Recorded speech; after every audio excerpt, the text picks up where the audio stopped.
Dober dan. Včeraj se je začela debata o letošnjem proračunu. Če občinstvo misli, da bo midva pokazala na eno razkošno ekonomsko znanje, se seveda moti. Z ekonomskim znanjem pač ne bova strašila mimoidočih, pač pa se bova ukvarjala s tem, pravzaprav, ali je predsednica vlade in pa finančni minister povedal dovolj ali kaj manjka.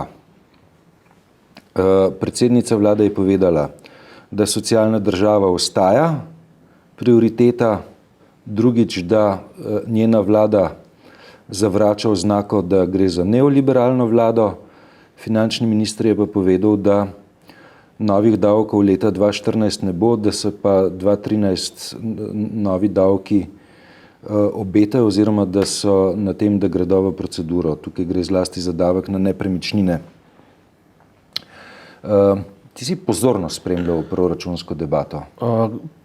Predvsem sem pozorno spremljal komentarje. Sama debata politična v parlamentu je itak ni poslušanja vredna in nekakovostna. Ne. Ampak sem pa zelo pozorno poslušal strokovne vzporedne debate, pri čemer je bilo treba seveda seštevati pa odštevati, ali so sogovorniki pač neoliberalno nastrojeni ali so v bistvu socialno nastrojeni ali kakorkoli že. Ampak tisto, kar me je tako kot argument nekako prepričalo, je bilo to, da je pač premierka oziroma finančni minister Čufer na eni strani utemeljeval prihodke v razmerju do odhodkov rahlo nerealno. To se pravi, da računali so pač na to, da se pravi, pri prihodkih naj bi ponovil isto napako kot že prejšnja in predprejšnja vladi, to se pravi Janševa in Pahorjeva, da so pri prikazovanju prihodkov delovali preoptimistično in so upoštevali scenarij pač potencialne rastine. Se pravi, povečane porabe. Na drugi strani so pa obljubljali klestanje pač porabe in tako naprej. Skratka, če na eni strani nekaj stisneš, na drugi strani ne moreš pričakovati, da se bo pa poraba povečala. To je bil en zelo močan strokovni pač argument. Seveda, potem so pa vzporedno potekale še tisti komentarji, ki jih tudi ti dosti dobro poznaš, kar je že Evropska unija tako neuradno povedala, ne, da ni razvojno naravnana, ampak da v bistvu preveč izdatkovno naravnano. Ja, so upadli včeraj z nastopom finančnega ministra Uroša Čuferja in njegovo najavo, da se bo ta vlada močno borila zoper sivo ekonomijo. Je se upadla ena akcija davčne uprave, ki je šla zapečatati par gostinskih lokalov zaradi domneve, da ti gostinski lokali ne poslujejo skladno z davčno zakonodajo oziroma da goljufajo davčno blagajno. Tisto, kar je mogoče škoda, ne, je to, da ti dve dejanji, ta dva dogodka nista bila, saj zdi se tako, zavestno sinhronizirana. Če bi bila zavestno sinhronizirana, bi lahko minister za finance svoj govor začel z novico, da natanko v tem trenutku je davčna uprava storila to in to zaradi tega, ker je boj zoper sivo ekonomijo postal ključna prioriteta te vlade, teh finančnih oblasti in da nameravajo v prihodnosti ta boj še okrepiti in ga izvajati dnevno in dnevno. Skratka, bil bi lahko, če bi bile te dve akciji, se pravi zapiranje gostiln zato, ker davkov ne plačujejo, pa govor finančnega ministra o boju zoper sivo ekonomijo, če bi bilo to zavestno sinhronizirano, bi lahko bil politični učink tega včerajšnjega sporočila dosti močnejši. Je pa pomemben, zaradi tega, ker pod črto, po moji oceni, in nastopu premierke in nastopu finančnega ministra manjkajo določena zagotovila. Ta zagotovila pa so, da bo ta skupnost začela temeljiti na nekih pravičnih pravilih igre. na neki poštenosti igre, na nekem elementarnem fair playu, ki bo po eni strani sicer omogočal, da zmagujejo tisti, ki so dobri, po drugi strani bo pa sankcioniral tiste, ki v kazenskem prostoru spotikajo oziroma vlečejo za dres oziroma se ukvarjajo z drugimi prijemi, ki v pošteno tekmovanje ne sodijo. Če potegnemo črto pod problem, na koncu bo odločitev tudi v Evropski uniji politična. Ne? To se pravi, verjetno se bo dal meje nekoliko raztegovati, meje vzdržnosti oziroma meje sprejemljivosti za Evropsko komisijo in pa za vse tiste opazovalce, ki pač meritorno na koncu odločijo. Ne. Bo verjetno možno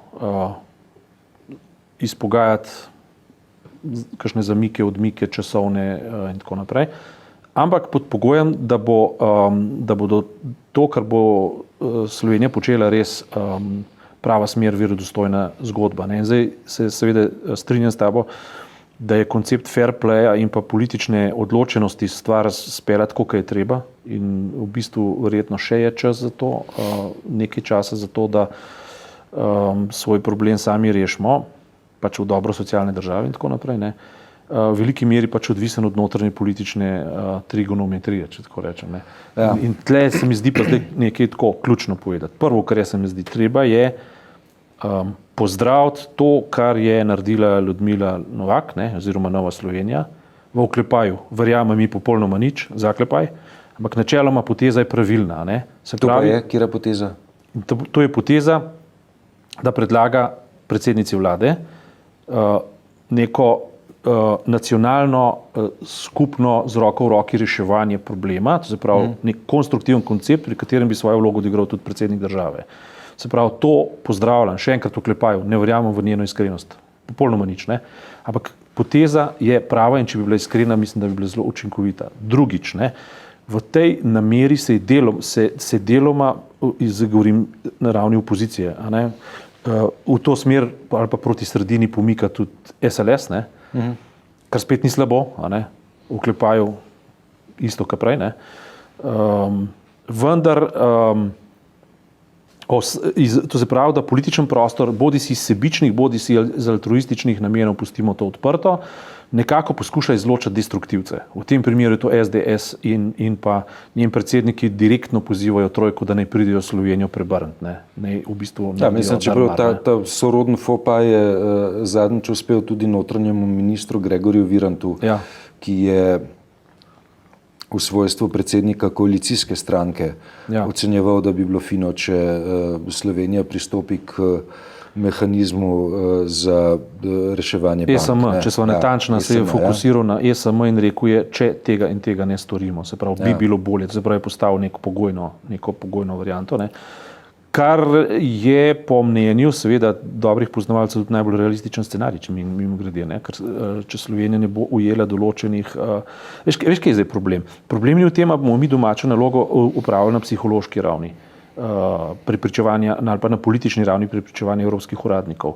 Problem bo, če se do februarja meseca ne bo zgodilo zadosti pomembnih ali pa ključnih dejanj, da se mednarodni trgi ne bodo preplašali, potem bomo se pa pomaknili z obrestnimi merami do 7 in prek 7%, pri katerih mi enostavno več ne bomo vzdržali zadolževalne igre. Vprašanje, če se bomo na trgu lahko sploh še zadolževali. Takrat bomo prisiljeni zaprositi za pomoč. To je zdaj ključ igre. No, mislim, je pa seveda tukaj še ena neznanka, ne, ki je pa dosti večja. Ne. To je pa, kaj bo z obremenitvenimi testi oziroma z lepo slovensko besedo stres testi, ki pa bodo v 2 tednih znani za največjo banko v državi, potem pa še za nekaj manjših bank v novembru. Ne. Tako da en mejnik je seveda januar, drugi mejnik je pa že december. november, 29. november je to. Za krompirjeve počitnice bomo že 29. november je, naj bi bilo to znano. Ampak v redu, zdaj pa če potegnemo črto radikalno, da ker mi dva nismo tukaj, da bi Slovencem solila ekonomsko pamet in obratno, itak pa tisti, ki to znajo početi, očitno tega ne znajo početi, zato pa smo tam, kjer smo, ne. Ampak da narediva da prodava neko temeljno zamero. Ne. Kaj je za vso to sliko narobe? Za vso sliko je to narobe, da smo že najmanj eno leto v tem hektičnem krču, v katerem eden drugemu prodajamo pesimizem in smo na tem, da smo zelo nervozni in da bomo znoreli. Ne. Se pravi, s tem je nekaj narobe. Ne. Kje je zdaj politik, kje je zdaj sredina, kje je zdaj civilno-družbena skupina, ki bo začela prodajati, to si ti že napisal, sem te že enkrat pohvalil, pa te bom pač še enkrat, ki bo naredil načrt, povejte nam igre fair playa, koliko česa moramo žrtvovati z zagotovilom, da nas pojutrišnjem čaka se pravi rešitev na ta način, da ne bo nihče imel grenkega okusa v ustih, da je nekdo iz tega profitiral, da je nekdo skoval dobičke, da je nekdo nekoga ogoljufal. Mislim, da je to ključne. Ja, se pravi, narediti pogodbo in jo postaviti na tako prepričljiv način, da bodo ljudje temu verjeli in da bodo lahko dobili nazaj tisto svojo vero, kakršno so imeli recimo leta 1991, ko smo delali državo. Ne. Jaz mislim, da je zdaj situacija, ko je treba te energije spet združiti skupaj in preprosto izločiti vse goljufe, dobičkarje in ljudi, za katere preverjeno pač, vemo, da bodo državo vedno ogoljufali, kadar jo bodo lahko, ker so pač patološke osebnosti. Ne. Ampak iz tega zdaj provokativno postavim tebi in sebi pravzaprav vprašanje, ali midva zdaj verjameva Alenki Bratušek kot predsednici vlade, ali ji verjameva. Ne. A če jaz ne verjamem? Ja. V tem, kar počne, v tem, kar dela ta trenutek. Ne. Tako, v osnovi ne vem, v osnovi težko ocenim do konca, njene kompetence, ne bi pa trdil zanjo, da je patološka goljufinja. Ne. Tega očitka je pa pač ne morem nalimati. Moja ocena je tako, bom brutalen kot pač kot znaš biti. Ja, kot znam biti, ne. Ne, ji ne verjamem, ne. Hkrati, ne, pa isto, kot ti, mislim, da dobro hoče, ne. Verjamem mi pač ne zaradi tega, ker prevečkrat uporablja besedo absolutno, pa dejstva dejansko, ali pa dejstvo pa je, ne, skratka retoriko, za katero se skriva neka psihologija, ki je po mojem mnenju neprimerna. Neprimernost te psihologije je pa to, da izhaja iz nekih tal, iz nekega okolja, ki si ga sicer sama na nek način je in ni izbrala, ne, to okolje, ki prvič ogroža njene dobre namene in hkrati tudi ogroža izid našega pohoda čez Rdeče morje, če tako rečem. Ne. To je neko okolje in ne vem, nisem prepričan, da se to lahko dobro izide, trenutno pa vidim, da nimamo druge izbire in da je to edina pot in dejansko pa mislim, da ona osebno, čist intimno osebno, Sloveniji noče slabo, ne. Je do neke mere tudi žrtev zahtev, ki jih postavljajo pač v Evropski uniji, ali pa nekdo od zunaj, verjetno ima veliko več podatkov, kot jih lahko ljudem proda nazaj. Ne? In izredno težko ljudem reče, zategujte pasove. Ne? Ta poudarjena retorika, včerajšnja njena, da absolutno bomo ohranili socialno državo, da absolutno bomo sledili temu in temu in temu, da absolutno bomo ohranjevali javni sektor, je v bistvu zelo simptomatično. To pomeni, da bomo zelo krepko zarezali v te stvari in ona verjetno zelo dobro ve, da druge poti sploh ni, kot to, da se javna poraba zmanjša. Izdatki se zmanjšajo. Sploh ni druge poti. Ne? Se je izkazalo, čeprav je zdaj eno leto vladala ideologija, da s povečano porabo bomo pa ekonomijo zalaufali. No, to se ni zgodilo. Ne? Preprosto strokovnjaki prej se to ni zgodilo. Ampak saj tudi porabe nismo povišali. Ne? Tako, ampak izdatki so pa ostali neokrnjeni. Ne? Ja. In ravno to je, če bi pred enim letom recimo, samo ima pa seveda zagotavlja pa javnemu sektorju, šolstvu, zdravstvu in tako naprej, da koncept pa ostaja, ne? Kar pa prejšnji predsednik, to je bil Janša, absolutno ni zagotavljal. Ne? Se pravi, če bi sledili temu noremu neoliberalnemu konceptu, da brišemo srednji sloj, ne, potem bi bili mnogo bolj živčni. Ne? z neko res transparentnostjo, kako to državo rešiti zato, da bomo ohranili karakter te države, njeno suverenost, pa konec koncev koncept, ne. In če bi to eden zelo pošteno pred ljudi dal, bi se pa verjetno s tem strinjali. Ne. Oziroma, sej deva čistko pošteno povedati, zelo teoretiziramo, kolikor hočemo. Ampak najkasneje aprila bo treba iti ponovo posojila. Najkasneje. Kar pomeni, da je treba januarja že začeti iskati na trgih denar. Ne? Ja, s tem, da še enkrat, ne, veš, takrat bo ta neznanka, ki je danes v enačbi, ne, v 29. novembra bo znana. In strokovnjaki, ki jim jaz verjamem, jih ne bom imenoval, menijo, da se bo zadeva iznihala nekje na sredini, med tem, da bomo sami uredili problem in med trojko. In to je verjetno nekje pri španskem modelu pri ESM. Ne. To se pravi, da bodo zaprosili za poceni denar za sanacijo bank, kar se bo moralo pa zgoditi pod takimi in takimi pogoji. To je po mojem realistični scenarij, ki ga pa ne napovedujem, zaradi tega, ker je vedno teoretično možno narediti nemogoče. Jaz v to zelo verjamem, ne. Ampak ne pa brez tega, da se izloči nekatere politične trende. Brez tega pa ne, zaradi tega, ker danes imamo v zelo pomembnem segmentu politike ideologijo slabše, kot je državi, boljše za nas. To je tovar Stalin rekel. Ja, ne? Tako je. Ne? Slabše, kot je, boljše je.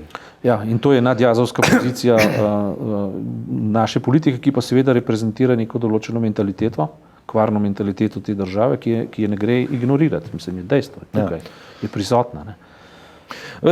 Še en detalj sem opazil, ne, pri proračunski debati. Prvič v zgodovini, ne, se je zgodilo, da je v to debato poseglo Vrhovno sodišče, ne, ki celo ima določene možnosti čist zakonske, da v to razpravo posega z nekim alternativnim predlogom proračuna in pod črto z opozorilom, da rezanje proračunskih sredstev namenjeno sodstvu predvsem ogroža poslanstvo sodstva, tako na eni strani pri zmanjševanju sodnih zaostankov, kot na drugi strani pri vprašanjih pravne varnosti državljank in državljanov. Govoril sem z nekom z Vrhovnega sodišča, ga vprašal, ne, a boste lobirali, ne, za to? Ja, lobirati pa ne znamo, ne. Ja, kako pa boste, ne, potem uveljavili, ne? In pač se je izkazalo, da seveda Vrhovno sodišče pri tem določeno težavo, in sicer v tem smislu, da bomo v Državnem zboru težko našli stranko, ki ima v svoji preambuli napisano, da je vladavina prava temeljno poslanstvo te politične organizacije, te politične združbe. Zdaj, vse so vsi, ne, za vladavino prava, ne, ampak da bi se pa z vsemi silami zavzeli za to, ne, bomo pa v resnici iskali z lučjo po Šubičevi ulici. Pri tem, kar pač imamo, ne, in tudi veš, ne vem, jaz mislim, da bo tudi pravosodna veja morala s tem, ko bo poskušala zavarovati vladavino prava, ne se ozirati samo v razmerju sebe do vlade ali pa do druge veje oblasti, ampak se bo morala na nek način tudi sama sabo malo poukvarjati. Zadnjič sem se pogovarjal z enim znancem, ki je v zelo delikatni gospodarski situaciji, kjer bi moral dobiti, mislim, je pač, da poenostavim, vložil je tožbo, oziroma tožil je, na sodišče je dal nek svoj primer, zaradi tega, ker ga nek upravni organ pač ni, ker je zavlačeval. Njemu se delala pa tako rekoč iz dneva v dan zelo, zelo velika gospodarska škoda, to gre v 100 000 evrov, recimo. Ne.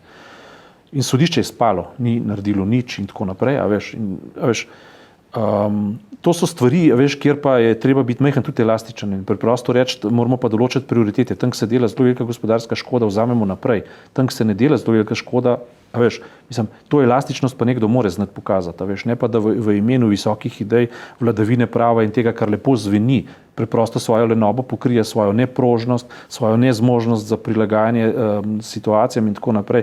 A veš, ker midva so se velikokrat to že pogovarjali, so seveda z vsemi možnimi kanoni zaščitila neodvisno pravosodje. Ne? Ampak enake argumente ima kultura, enake argumente ima šolstvo in enake argumente ima zdravstvo. Ko prideš v neko zdravstveno institucijo, ki ne bom imenoval, pa skoraj da v vsakem stranišču, v imenu reševanja, ne vem, otrok in ne vem česa, skoraj v vsakem stranišču stoji LCD zaslon, a zato pač, ker je električna napeljava narejena tako, da mrgoli tistih vtičnic, ki jih nihče ne rabi, ampak 1 meter tistega postroja vtičnic stane, ne vem, 1000-2000 evrov. Potem se vidi, da so tam zadaj organizirani zelo močni lobiji, ki so zelo, zelo mastno zaslužili na javnem denarju. Tukaj so velike rezerve. Ja.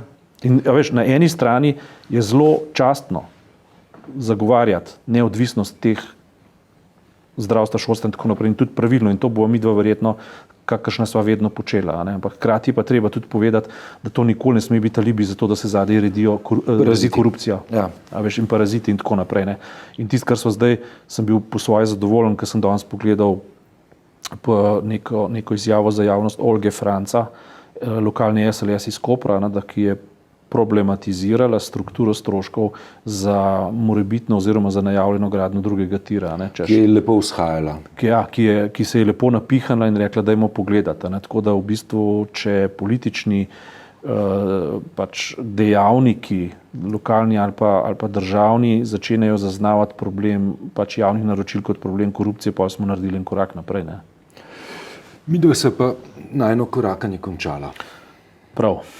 Nasvidenje.